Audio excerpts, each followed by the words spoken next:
Naya Rui Veloso. Naya Rui Veloso? Sim. Olá, Naya. Ela Gostei. perguntou: pode cair erosão e outros fenômenos como assoreamento correlacionando a ação antropológica com os recentes desastres ambientais? Que isso? Qual o nome dela? Mariana Rui Barbosa? Mariana Rui Barbosa? Não. Rui Veloso, né? Sim, Qual? Naya Rui Veloso. Naya Rui Veloso. Ótima pergunta, Naya. Olha só. Erosão cai sim. Efeito da ação antrópica, né? Que seria o efeito da ação da humanidade. Cai sim, cai sim. E o processo de assoreamento também.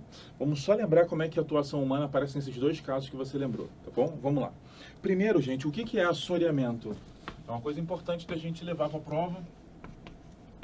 Assoreamento. É muito mais fácil eu explicar através do desenho que só falando. Mas o assoreamento ocorre quando um processo de deposição de sedimento diminui a profundidade de um corpo hídrico de baixo para cima. Você, o quê? Vou te explicar. Isso aqui tem um rio. E esse rio tem uma profundidade. Imagine que a profundidade dele aqui é de 8 metros, por exemplo, tá? É um rio de 8 metros de profundidade. É um bom rio, tá? Um rio bem legal já para os padrões gerados. E aí, olha o que eu estou fazendo. Jogando sujeira. Olha aqui, sujeira. Olha o que eu estou fazendo. Jogando sedimento. Isso também pode ser natural? Pode. Jogando pedrinhas. Jogando areia. Isso pode acontecer de forma natural. Só que a humanidade, ela abusa de acelerar esse processo, tá? Então eu jogando lixo, jogando o resto, tá? Aumentando a quantidade de coisas que caem no fundo do rio. Jogando coisas grandes. Depositando lixo no rio direto. Jogando carro. A humanidade, ela é impressionante. Olha o que eu fiz. Joguei tanto resto, tanto sedimento, tanto lixo no fundo do rio, que eu gerei aqui, é só você reparar, uma redução da profundidade do rio, que agora é de 6 metros. Repara o que aconteceu. Eu perdi profundidade através da deposição de sedimentos no fundo dos rios, no fundo das baías. Então eu estou fazendo o processo do assoreamento. Isso é assoreamento. Tá ok? Como é que a ação humana atrapalha nisso? Num volume enorme de lixo.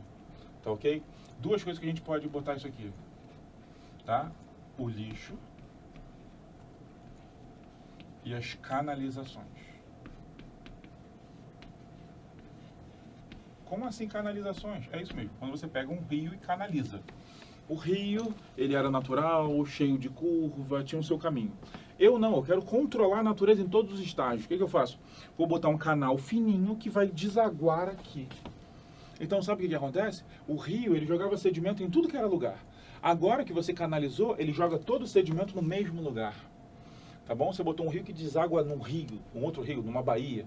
O que acontece? Esse lugar passa a receber todo o sedimento e passa a ter assoreamento ali. Isso aqui é a ação antrópica muito forte. E a outra, que também é um processo que pode acontecer naturalmente, mas a humanidade debocha de influenciar. Muito boa pergunta, Veloso. Olha só, que é exatamente o problema dos deslizamentos. E o Enem cobra muito, tá? Os deslizamentos ou movimentos de massa.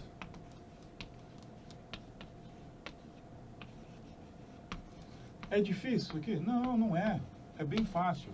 Sabe o que acontece? Quando que eu vou deslizar? Quando que eu vou ter o processo do movimento de massa?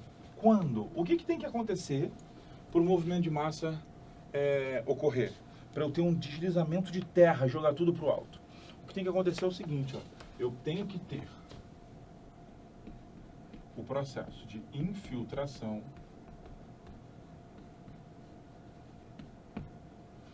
menor que o escoamento. Como assim? Vou te explicar. Tá? Choveu. Tá chovendo, olha aqui, tá chovendo, tá ok? Tá chovendo, tá chovendo, tá chovendo. O que vai acontecer aqui? Se eu tiver mais escoamento, o que significa escoamento? A água descer pela superfície da terra, eu tenho maior risco de ter deslizamento. Se a água infiltrar, ou seja, ela entrar no subsolo, eu tenho menos risco de deslizamento. Então você pensa assim, Hansen, é simples assim? É. No geral é. É óbvio que uma tempestade, uma chuva muito forte, um evento pode gerar mesmo sem você atrapalhar nada. Mas no geral é só você garantir que eu vou ter mais infiltração que escoamento. Aí você fala, Hansen, então é só eu ver o que ajuda a infiltrar e resolver isso? É isso. E o que ajuda a infiltrar? Vamos dar um exemplo aqui, ó. Plantas, ó. Árvores ajudam muito a infiltrar. Por quê? Porque suas raízes vão até o subsolo. Aí a água, ó, entra pela planta. Aí você fala, que legal. Outra coisa que ajuda é você não fechar o solo, não fazer calçada, deixar a terra exposta, porque a terra ajuda, ó, na terra ele consegue infiltrar. Aí você fala, entendi. Mas o que a humanidade faz? Porque a humanidade ela consegue fazer cada coisa incrível. Ela retira a árvore. Retirando a árvore, eu não vou ter essa infiltração. Tá certo? Eu retirei a árvore e não vai infiltrar. Ó. Retiro a árvore. Boto o que aqui? Uma casa. Tá certo? Outra casa. E o que vai acontecer depois? E eu ainda vou lá e ainda boto o quê? Ainda boto calçada, asfalto, fecho o solo. Então, quando a gente ocupa as encostas, o que a gente está fazendo? Essa ocupação aumenta o escoamento e dificulta a infiltração. Qual é o resultado disso? Deslizamentos. Por isso que é muito comum você ver deslizamentos, infelizmente associados a perdas muito grandes de vidas, de casas, de uma série de coisas. Porque, na verdade, a chegada da humanidade aumenta o número de deslizamentos. Tá ok? E o Enem adora cobrar isso. Gente, o Enem cobra muito infiltração e escoamento. Leva isso no coração. Quanto maior for a infiltração, menor é o risco de deslizar. Quanto maior for a água escoando pela superfície, maior é o risco de deslizar. Tá ok? Muito boa pergunta, Yuri. Muito boa essa, né, Yuri?